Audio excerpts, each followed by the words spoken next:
How can we be sure that the Quran we have today is the same Quran that the Prophet Muhammad taught to his companions over 1400 years ago? This question is central to the legitimacy of the religion of Islam, and to answer it, we need to know how the Quran was given to the Prophet, preserved by his companions, and then distributed around the Muslim world. This is the story of language, history, and the commitment of an entire civilization to preserving the words of God. According to the Muslim understanding, the Quran was revealed to the Prophet Muhammad over 23 years, from the age of 40 to his death at the age of 63. Over those 23 years, he received the revelation from God in a number of ways.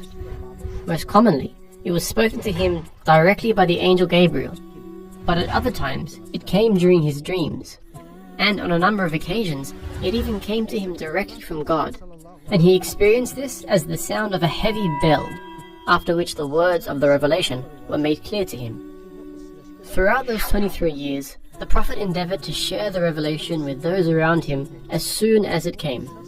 He did this verbally, as he couldn't read or write, but he strongly encouraged others around him to write down the revelation, as well as memorize it. This was the basis of how Muslims believed the Quran became preserved, not purely through written or oral means, but with both strengthening the other. The companions around him constantly strove to memorize these verses, with many eventually memorizing the entire book, and they simultaneously wrote them down on whatever materials they had around them, from parchment to bone to wood and stone. Over time, at least 65 companions functioned as scribes for the Prophet, who eventually established a school in Medina dedicated to teaching 900 of his companions to read and write. However, the dialect of the Qurayshi tribe that the Prophet spoke in wasn't the only dialect of the Arabian Peninsula, and as the religion was adopted by a growing number of tribes, they began to struggle with understanding the Quran. To overcome this, the Prophet was given permission to teach the Quran in 7 of the main dialects in the region, allowing the message to be understood more widely. But these dialects didn't really affect the written records, as they were only different when the Quran was actually vocalized. So this was the state of the Quran at the death of the Prophet. Hundreds of companions who had memorized the complete Quran in 7 official dialects, all of which were considered valid ways of reciting the Quran, as well as an incredible amount of written records that were held by the Prophet's companions throughout Medina and beyond. The placing of each verse within each chapter had been established by the Prophet before he died. But because each chapter functions as an independent unit, the companions had different ways of ordering the chapters themselves within the book as a whole. With the death of the Prophet, the leadership of the Muslim community passed to his close friend Abu Bakr, who was quickly beset by conflict on the outskirts of the now considerably large Muslim state. This conflict led to the Battle of Yamama, which saw many of those who had memorized the Quran killed. Many of these memorizers, known as Hufaz, did survive, but it highlighted the critical issue of preserving the entirety of the Quran, which was in danger if all of them were killed. Abu Bakr decided to appoint Zayd ibn Thabit to compile all of the written verses of the Quran into one collection, using only those verses which had been written in the presence of the Prophet himself.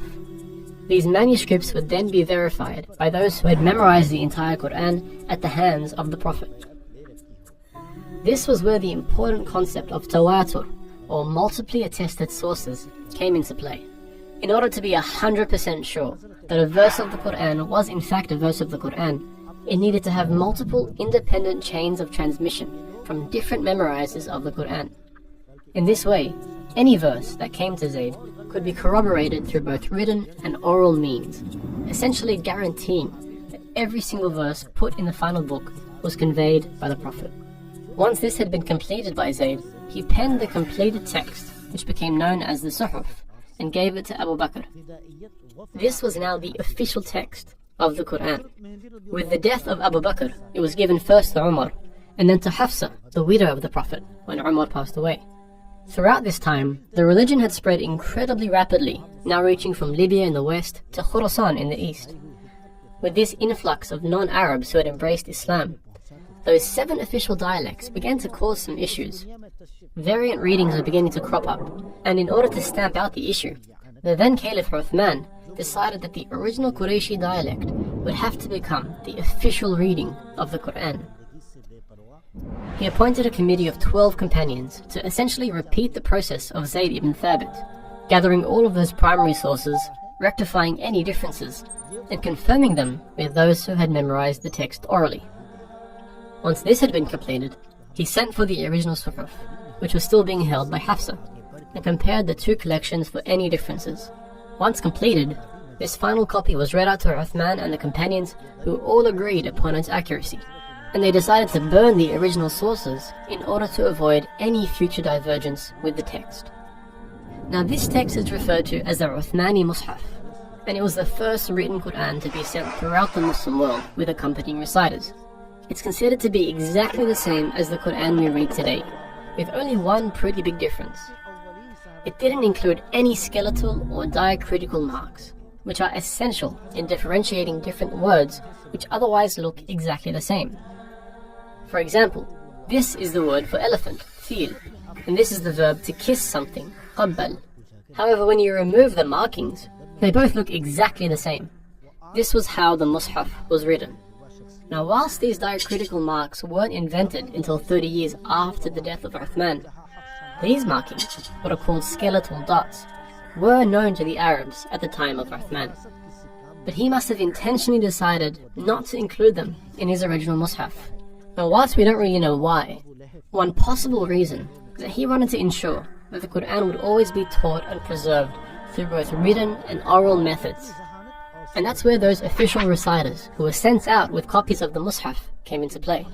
Without these official teachers guiding them, students who studied the Quran wouldn't actually be able to read the text. But with both the written text and an official reciter, the Quran was now completely standardized and able to be transmitted across the Muslim world. Over time, however, the usefulness of this approach began to diminish, and within the Caliphate of Uthman, these skeletal dots began to be used in new copies of the Mus'haf, and this quickly became the standard for all personal copies of the Quran. So apart from the development of new calligraphy styles and publishing methods, every Quran from then until today has been exactly the same, and every Hafidh of the Quran has learned the exact same book by heart. That is a 1400-year mutawatir chain of people who learned the same book from their teachers and taught the same book to their students, which is why until this very day we can open up a copy of the Quran and know with confidence that this is the same special book that was taught by the Prophet himself.